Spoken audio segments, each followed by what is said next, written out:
El ex candidato a la presidencia, Javier Hervas. Javier, bienvenido, un gusto tenerlo aquí en estos estudios. Nos gustaría conocer sus impresiones sobre la situación política, económica y social del Ecuador de estos tiempos. Muy buenos días, qué gusto estar aquí, Juan Javier, Marisol, Eduardo, encantado y mira, por supuesto, muy preocupado. Si tú hablas de la parte política, lamentablemente otra vez tenemos un país polarizado, las pugnas y las peleas políticas están alejadas de tocar positivamente la vida ciudadana. Si hablamos de la parte económica, francamente, recorriendo el país, ayer hice agenda aquí en la provincia del Guayas, hoy estamos aquí en Guayaquil y te puedo decir que lamentablemente no se ve una reactivación, no se ve un rol del Estado apoyando a la reactivación económica.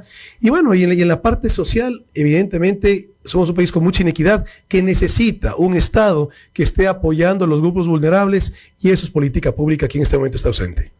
Ahora, el presidente ha dicho que hay políticos que se han aliado al crimen organizado, Javier. ¿Qué tan cierta le suena esta afirmación? Mira, los ecuatorianos tenemos que generar reflexión y no dejarnos llevar por narrativas. La situación de seguridad en nuestro país es extremadamente grave, sin ninguna duda. Pero también veamos, si hablamos de seguridad ciudadana, hablemos de la activación económica. Y si hablamos de delincuencia organizada, hablemos del sistema de rehabilitación social, que realmente sea algunos detenidos, tiene que haber un aislamiento más que una rehabilitación, y la rehabilitación tiene que estar, y esto, mira, es que realmente en el Ecuador tenemos gente muy preparada, mujeres y hombres muy preparados. Si hablamos de seguridad, tenemos mucha gente preparada, que los escuchen. Entonces necesitamos cárceles de baja, de mediana y de alta seguridad, y ahí tienes rehabilitación, del de alta pasa al de mediana, el de mediana a baja, y luego reinsertado en la sociedad. A ver, Eduardo. A ver, pero eso, el tema de rehabilitación no es un tema atribuible específicamente a los 2 años casi que tiene este gobierno, es un tema que viene desde antes. Entonces, ¿cómo abordar el tema rehabilitación social cuando tienes pabellones que pertenecen a bandas? No ahora, desde hace muchos años esto se ha ido segmentando concretamente dentro de la penitenciaría del litoral. Tú puedes ver ciertos pabellones, estos son lobos, acá son tiguerones, acá son no sé qué. Es decir, tienes unas mafias estructuradas dentro de la penitenciaría y no ha habido hasta ahora gobierno alguno que lo haya podido solucionar. ¿Cómo hacerlo? Claro, primero decirte, uno no se mete en la política para criticar, mucho menos para juzgar a alguien, pero mi pregunta es, ¿qué se ha hecho en este periodo? O sea, no, si por supuesto, a ver, ¿cuál es tu propuesta? ¿Qué se puede hacer? O sea, ¿cuál sería? A ver, Javier Hervas, ¿qué idea tiene para solucionar el tema penitenciario? Escuchar a los expertos. Y como te decía hace un momento, Eduardo, hay mujeres y hombres muy capaces si hablamos de términos de seguridad y así los diferentes temas que son de importancia nacional. Pero en el tema de seguridad, tenemos que hablar de reactivación económica, así que es seguridad ciudadana. Bandas organizadas, tenemos que hablar del sistema de rehabilitación social. Y ahí hay que tocar varios puntos. El problema es estructural, entonces no es una sola solución.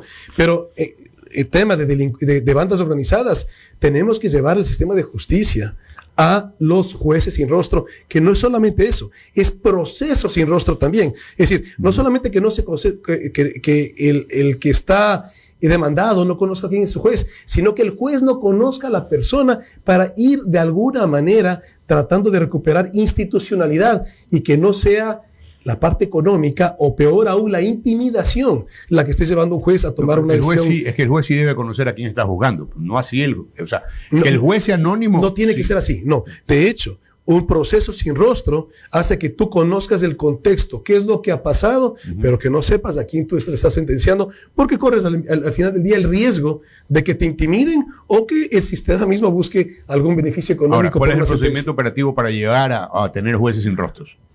Bueno, pero es que ese es un tema de una visión que tenemos que construir en nuestro país. Hoy en día pienso yo que estamos carentes de una visión y estamos corriendo en círculos y nos estamos gastando, pero nos estamos desgastando, pero no estamos llegando a ningún lugar. Pero es que es una gran idea tener un jueces sin rostro. Ok, procesos sin rostro. ¿Cómo operas eso? Tienes que irte a la asamblea.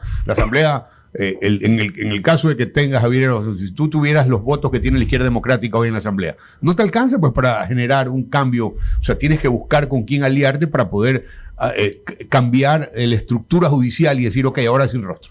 Y por eso te decía hace un momento, Eduardo, que no nos dejemos llevar por narrativas. Entonces, una de las narrativas que tristemente hoy en día nos llevan a mayor pérdida de institucionalidad, es que la Asamblea no sirve. Que el Ecuador es ingobernable porque la Asamblea no sirve. Bien, la Asamblea nos queda debiendo largo a los ecuatorianos, la Asamblea actual, pero no es la actual, esto viene desde antes también. Pero una reforma como esta, o sea, que no sea un proyecto de ley de 300 hojas, sino algo tan puntual, que es evidente que la ciudadanía tú lo puedes socializar de manera sencilla, algo tan específico, más allá de tu ideología, más allá de las agendas personales que lamentablemente muchos nos deterioran a nivel del país, porque la política te toca todo, es algo tan evidente que se necesita. Dime, ¿quién se va a poner? A ver, ahora tenemos... Yo pondría la pregunta. Bienvenido, Javier, a Punto de Orden. María Sol Pons le saluda. Es verdad que, visto desde fuera, todos podríamos estar de acuerdo en que si un proceso mejora la implementación y la administración de la justicia, pues debería ser fácil de sacarlo adelante. Pero es que la Asamblea ha demostrado no ponerse de acuerdo ni siquiera para atraer inversión. O sea, voy a llevar la conversación a... ¿Estamos o no estamos de acuerdo en el Ecuador que necesitamos mayor inversión extranjera y nacional para fomentar empleo, para mejorar la calidad de vida, para aumentar la contribución fiscal? Es decir, una serie de cosas en las que todos estamos de acuerdo, ¿verdad? Pero cuando llega la propuesta de inversión a la Asamblea definitivamente junta los votos adecuados para votar en contra de esa inversión. Entonces ahora imaginémonos un debate acerca de jueces sin rostro. Es decir, la Asamblea ha aprobado, y si bien yo estoy de acuerdo en que los lugares comunes de esa narrativa pueden ser tóxicos, hay demasiada evidencia de que la Asamblea no está pensando, o que los votos que dirimen esas mayorías muestran no reflejar el pensamiento del ciudadano de a pie. Entonces, hay muchísimas reformas y hay muchísimas soluciones que son bastante más complejas de lo que parecieran ser. Ahora, usted mencionaba el tema de la recuperación social. El Estado está en un proceso de recibir consejos y asesorías del Estado israelí para el tema de seguridad. Se vieron unos movimientos dentro de la alocación de PPLs, se fueron reasignados a otro, digamos que en un esfuerzo por descentralizar esos centros de operación criminal, que es lo que se había denunciado. Es decir, el gobierno central ha anunciado procesos de los que no puede entrar en detalles porque son de materia de seguridad nacional. La gente quiere confiar en que esos procesos se estén dando. Obviamente también puede haber desconfianza, pero vamos a las cifras macro en economía, por ejemplo, lo que conversábamos durante la pausa de la radio. La larga pausa de la radio. Que Eduardo decía en buena hora que ya veamos reactivación también en toda la parte aquí, publicitaria. Exacto, qué bien. Sí, bienvenida sea, toda la que quiera.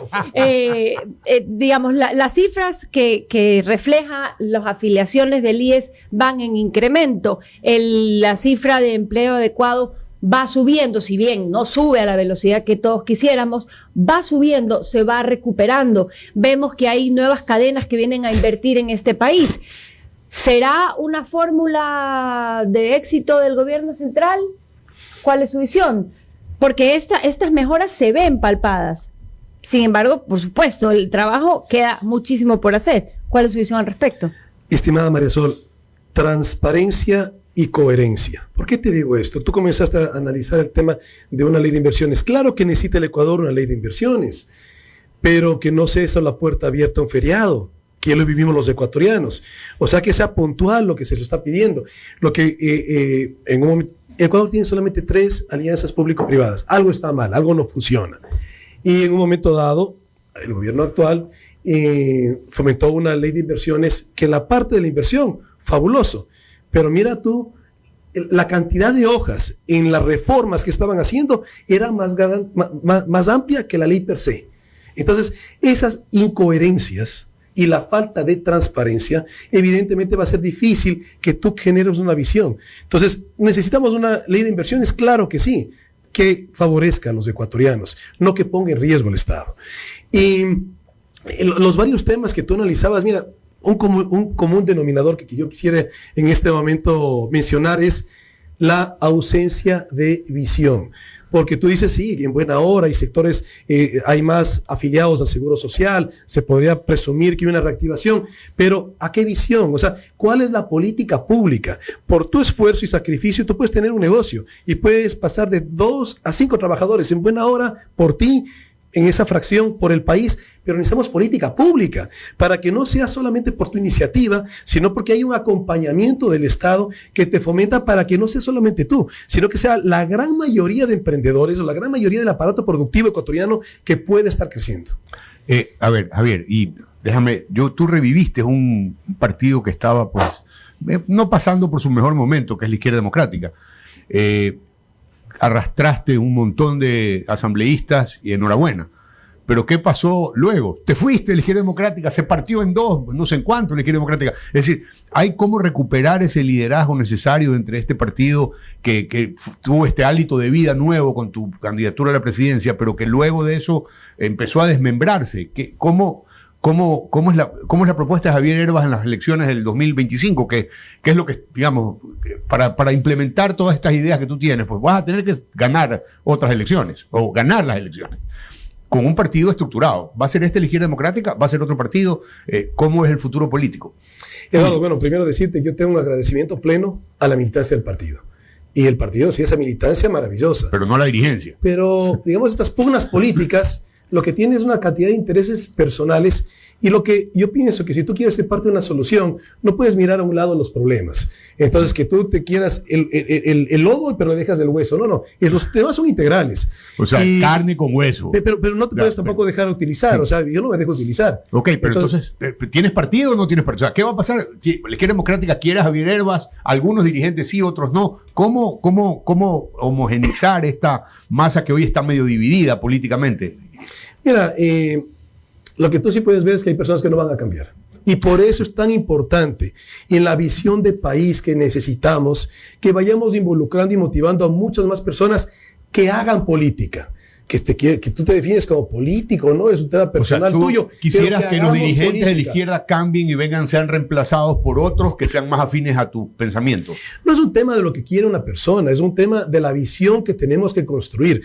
Evidentemente, para tener una democracia sólida, necesitamos partidos políticos sólidos. Pero eso implica... ¿Sí es la Izquierda Democrática o no es la Izquierda Democrática eso que buscas? Pero, por decirte, en el tema de parte de todas esas pugnas al interior del partido, no cumplían estatutos. El estatuto del partido te decía que los directivos son electos por un periodo de 2 años, que decidieron prorrogarse. Entonces, cuando tú estás dispuesto a cambiar la normativa, que es lo que pasa en nuestro país, ¿eh? En nuestro país nos hemos salido de la normativa y la legalidad para hacer solamente los favores. Por ejemplo. Sí. Claro, entonces, sí, eso es lo que necesitamos, recuperar institucionalidad, que la normativa, que la legalidad se cumpla. Lo mismo en los partidos políticos. Pero concretamente la Izquierda Democrática es el tuyo. O sea, ¿Cómo vas a entrar a una pelea si todavía no tienes? Porque aquí, desgraciadamente, en la política ecuatoriana, tú no puedes decir, señores, yo quiero ser candidato a la presidencia si no tienes un partido que te respalda. Pero es que tú dijiste, es el tuyo, Eduardo. Aparte de los problemas que yo veo, es que no puedes tener un partido político de alguien. Un partido político tiene que ser de democracia. A ese perteneció y con ese llegó a la lota que llegó. Y te puedo decir algo. Sí. Mira, por supuesto que fue una decisión difícil, muy reflexionada, muy pensada, porque hoy en día, evidentemente, yo asumí una responsabilidad cuando me convertí en una persona pública y aspiro a llevarla siempre de una manera positiva por el bien del país.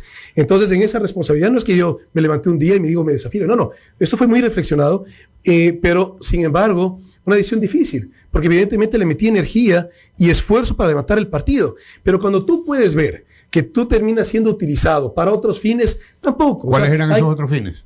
Mira las pugnas que tienen hoy en día, pues. O sea, tú puedes liderar una visión. Lo que no puedes es liderar intereses particulares, que el toma y el da el uno y al otro. No, pues, o tenemos una visión o cada cual está por lo suyo. Y la reflexión final, y esto va, digamos, en la política del país. Tenemos un país rico. Si al país le va bien, nos va bien a todos nosotros. Pero con esta visión individual, personal, que a mí me vaya bien a costa de los demás, a ti también te va a terminar yendo mal. Ahora, Javier, una consulta. Mucho se ha criticado en ciertas votaciones estratégicas dentro de la Asamblea el apoyo de la ID a las votaciones o a la alianza entre UNES y Partido Social Cristiano, que dicen que no hay alianza, pero cuando al final se suman los votos, pues todos votan en conjunto. ¿Cuál es su visión acerca de esas votaciones? ¿Usted respalda esa votación en conjunto o no?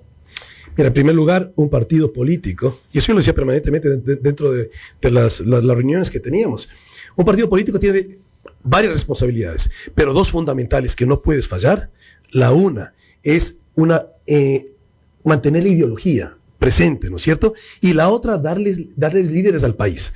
lamentablemente los partidos políticos del país han fallado. Y te digo eso porque la ideología es lo que debería marcar tus votaciones. La política debería ser el arte de dar certezas a la población. Pero entonces, si yo soy socialdemócrata, entonces las votaciones como partido deberían estar en esa línea, no en ir y dar favores, sino en esa visión, en ese pensamiento de centro-izquierda, que lo que te lleva es a buscar generar equidad en un país que tiene mucha inequidad, pero apoyando al aparato productivo, apoyando al sector privado. Ahora, hablando sobre las seccionales y específicamente sobre Quito, las encuestas, que en otros programas aquí con Juan Javier y con el Pocho, Eduardo no estaba ese día que hablábamos sobre la credibilidad de ciertos encuestadores y la poca credibilidad de otros, pero muchas encuestas establecen que el favorito hasta ahora para ser alcalde de Quito es el señor Yunda. Y en segundo lugar de popularidad estaría el señor Pavel Muñoz. Hemos visto en redes que el señor Yunda hace videos ladrando como perro. ¿Qué significa esto con respecto del contexto político y social de la ciudad de Quito? ¿Por qué hay estas preferencias y qué está fallando dentro del liderazgo de esa ciudad? María Sol, mira, ¿O qué es lo que no estamos viendo, digamos, cuando yo observo que puede ser que algo está fallando y de repente no lo está fallando? Claro. Mira, algunas veces uno escucha que los países tienen los gobernantes que se merecen. Yo no creo eso. ¿Por qué? Y regresamos al tema de los partidos políticos. ¿A quién escoges tú? ¿A quién están en la papeleta? ¿Quiénes colocan a esos candidatos o candidatas en la papeleta? Los partidos políticos. Entonces, no es que la culpa es de los ciudadanos que escogemos mal, es que quienes están ahí para poderles escoger, uno. Y lo otro, mira, si tú me hablas particularmente de Quito, yo me considero una persona informada. O sea, me informo qué está pasando y te puedo decir es que yo no he visto una sola candidata o un solo candidato que tenga claridad de su propuesta. Lo que tienes es campaña, como lo que tú mencionaste, lo que tú tienes es, digamos, distractivos, pero de fondo. ¿Cuál es la visión de ciudad de estos candidatos? Y si vemos los antecedentes de Yunda, pues todos sabemos todas las investigaciones que sucedieron durante su dirección del municipio. Entonces hay mucha información de fondo ahí, pero aún así persiste su popularidad.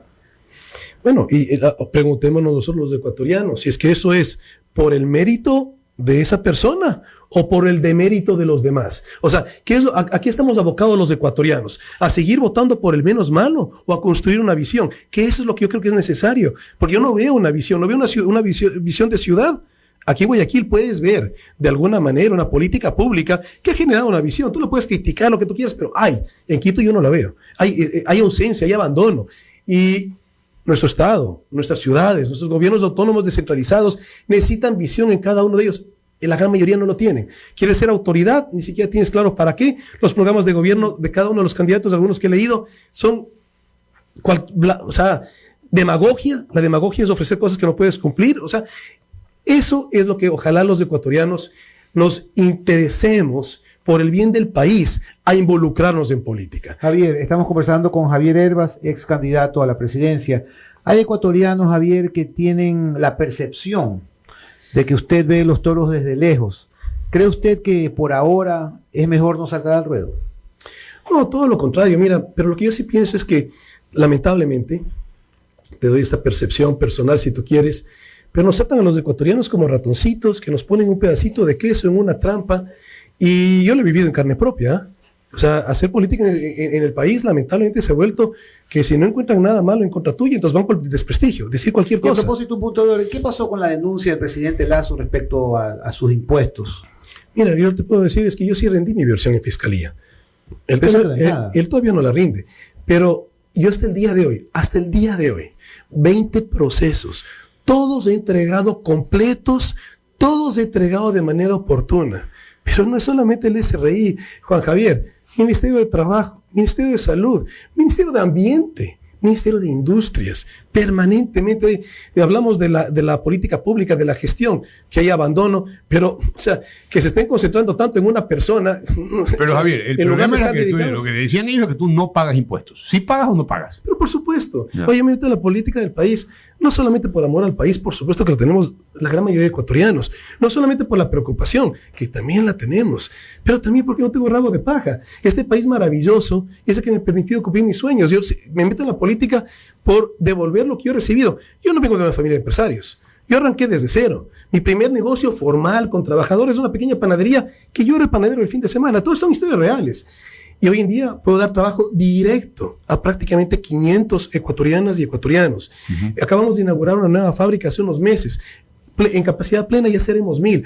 Eso es lo que el país, si tú quieres, por tu esfuerzo y sacrificio, te puede ofrecer.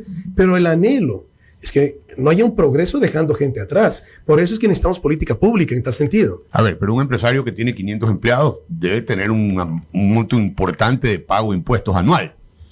Claro. Y mira un dato interesante, porque esto es público. Tú te puedes meter a la página web del SRI y en una de las empresas te metes y colocas el RUC y te sale $0 pagados de impuesto de la renta. Yo tengo los documentos, tengo la bancarización, tengo los documentos del SRI. Solamente esa empresa en el año 2020 pagó $197,000, pero si tú te metes te va a salir 0. Explícame eso.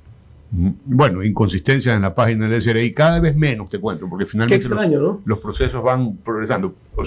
Pero en el caso de Javier Hervas, tú tienes un sueldo, obviamente, y ahora te descuentan el impuesto. Es decir, a la vena, a partir de la última reforma seguramente vas a tener. Pero y antes de eso, cuando eras candidato, porque esa es digamos, la crítica que te hace el sector público, en este caso el presidente Lasso directamente, es, a ver, ¿cómo puedo confiar en una persona que no ha pagado impuestos? Bueno, eso es lo que yo les invito a todos. Primero que sí pago. Sí, o sea, ahí no hay ningún misterio, es información pública. Ok, bueno, en todo caso, volvamos un poco a cuál es la plataforma que vas a usar si quieres ser candidato, quieres cambiar el status quo. Y la primera pregunta, de hecho, un poco de lo que te decía María Sol, ¿cómo así no fuiste a las seccionales? ¿No te interesó la alcaldía de Quito? Ya, digamos, estuviste en la cresta de la ola prácticamente, tenías una votación importantísima, es decir, podías eventualmente, si te hubieras decidido a ir a las seccionales y a ser alcalde de Quito, posiblemente Yunda palidecía al lado de Javier Hervas. ¿Qué pasó? Mira, y lo que le dije a María Sol hace un rato, transparencia y coherencia. Ahí te digo, eso es la coherencia. O sea, tú asumes una responsabilidad. La coherencia es fundamental en todo. Los que estamos en el sector privado lo sabemos. Tu mayor patrimonio es tu buen nombre. Bueno, a nivel público también. Yo cuando fui candidato a la presidencia de la República lo dije de manera muy transparente, porque una de las maneras que buscaban de atacarnos era que buscaba ser candidato para darme a conocer y luego ser alcalde de Quito.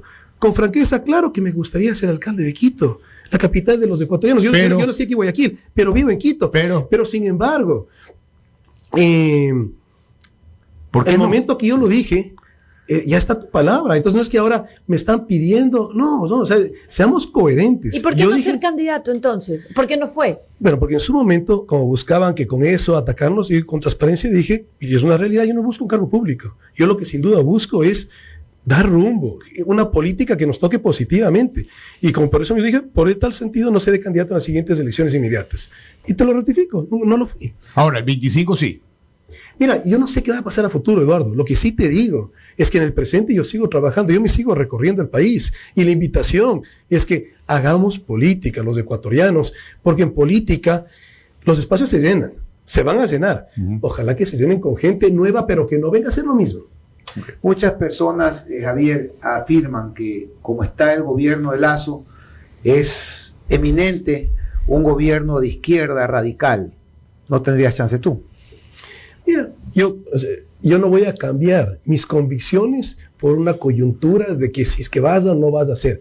O hacemos algo sensato y construyemos y somos coherentes con esa visión, o nos dejamos llevar por la coyuntura. Entonces, que para ganar unas elecciones tienes que decir que tienes que ser de izquierda extrema, bueno, no cuente conmigo. Yo siempre seré coherente con lo que yo pienso, porque meterse en política no es fácil, pero viene la invitación. Hay que hacerlo.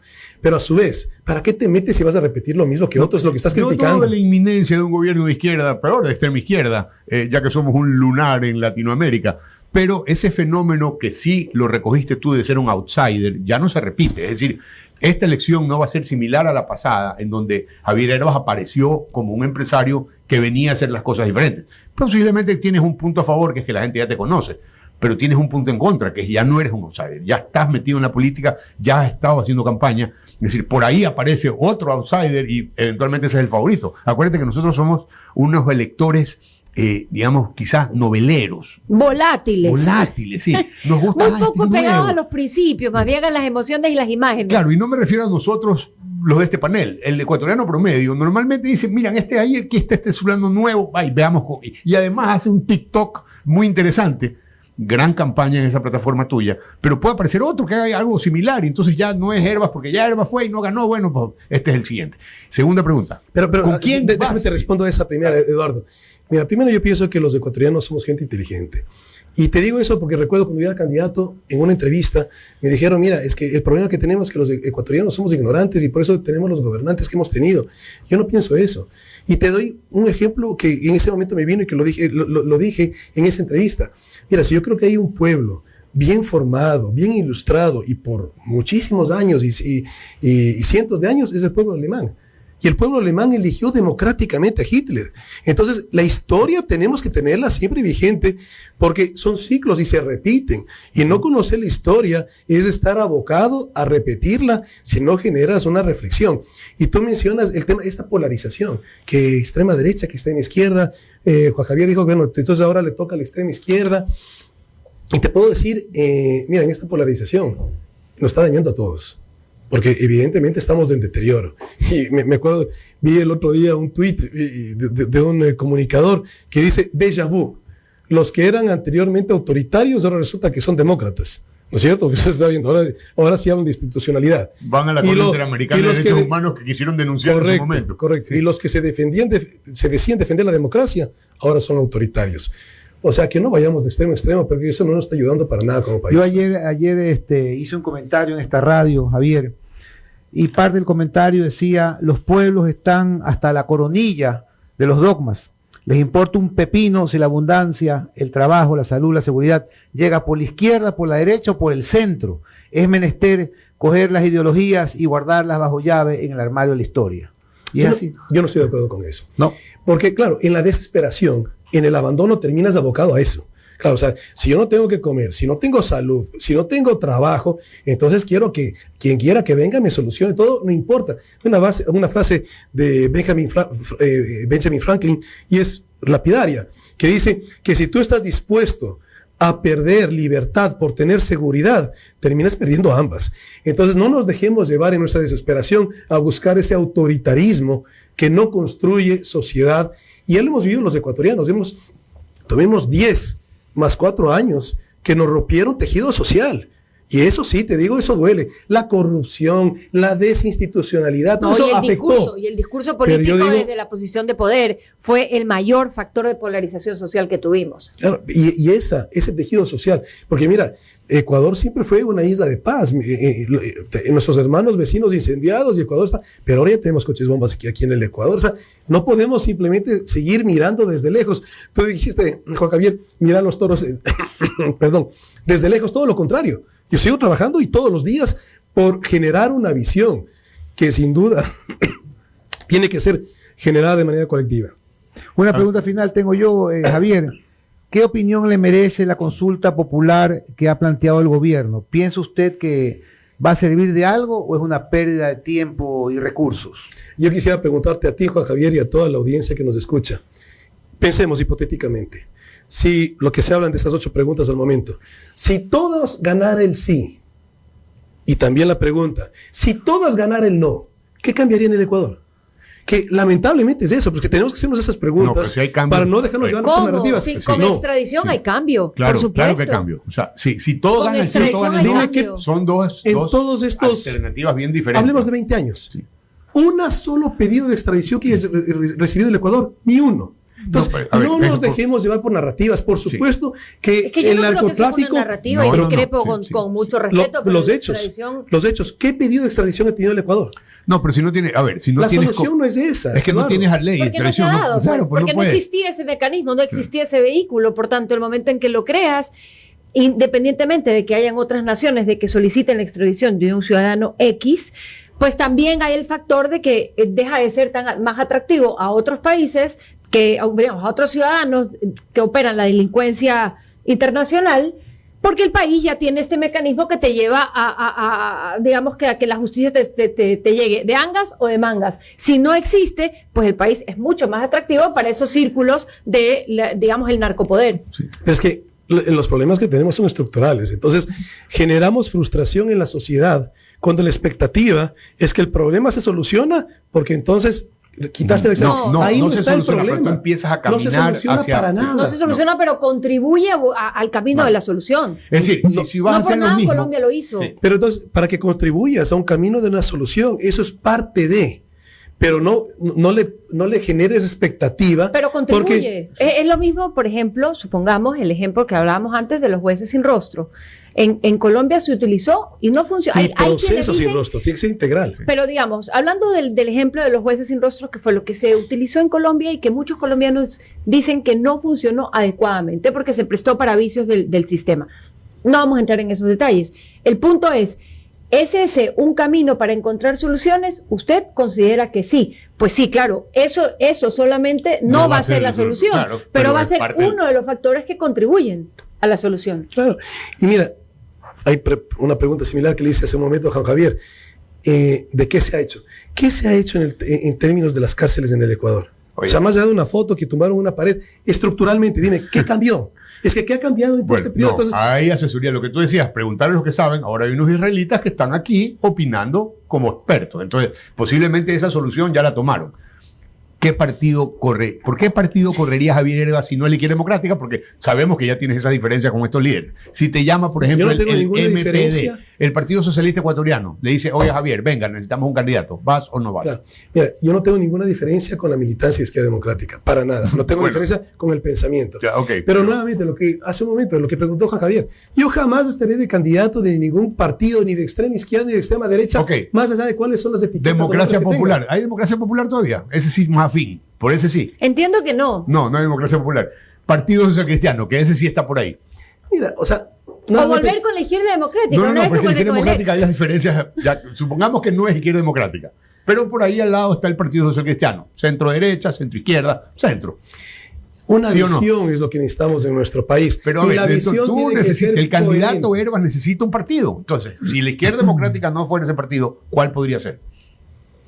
Mira, o sea, tú me estás preguntando qué vas a hacer cuando llegues al río. No, pero cuando llegues al río, llegado, a ver, ¿con qué escalera te vas a subir? Es lo que quedémonos con que no está determinado. No tengo ni idea. No tengo ni idea. Y primero, tú me dices, vas a ser candidato. Oye, no sé qué va a pasar a futuro. Me encantaría tener una bola de cristal, no la tengo. Sí, pero lo que sí digo es que hay que trabajar en el día de hoy. Porque para mí lo que sí es evidente es que no hacer nada es ser un cómplice pasivo del desastre. Es la razón por la que nosotros nos sentamos aquí. Queremos un cambio, ok. Pero cambios cualquier cosa, ¿eh? Sí. Cambios lo que tuvimos. O sea, sí. No es un cambio, necesitamos una mejora. De acuerdo, lo conversábamos antes. La percepción para nosotros es que la economía está creciendo. Y si tú le preguntas a los empresarios en Guayaquil, les está yendo bien, los camaroneros sobre todas las cosas, pero atrás de eso vienen los bananeros que también están creciendo y atrás de eso vienen una serie de industrias que están vinculadas a la producción privada de la exportación, que le está yendo bien. Entonces sí, no nos está yendo tan bien como quisiéramos, pero estamos mejor que el 2019. Entonces, si la cosa empieza a mejorar, lo más probable es que siga mejorando. Eduardo, nosotros los ecuatorianos necesitamos recuperar algo que sin duda es parte de nuestra esencia, que es la solidaridad. Tú no puedes pensar que te está yendo bien si es que alrededor tuyo el resto se está incendiando. Y al final del día, la realidad es que no te va a ir bien. Porque ni siquiera vas a poder disfrutar de tu esfuerzo y sacrificio que genera un patrimonio cuando a 5 cuadras tuyas es un desastre. Entonces, esa percepción que nos está yendo bien tiene que ser colectiva, no puede ser individual. Es que evidentemente cuando permea la sociedad y empieza a crecer el empleo que está creciendo, empiezas a solucionar los problemas sociales, porque a mí no me des el pescado, que es la parte en que tú dices, es que yo entonces voy a hacer una obra social maravillosa. Sí, enséñame a pescar. Y de lo que se trata aquí es de generar empleo. Y los empleos, van creciendo. Eso tiene que ser el rol del Estado. Hoy en día, ¿qué es lo que está pasando en tal sentido? Yo no lo veo nada. Muchísimas gracias, Javier Herbas, ex candidato a la presidencia.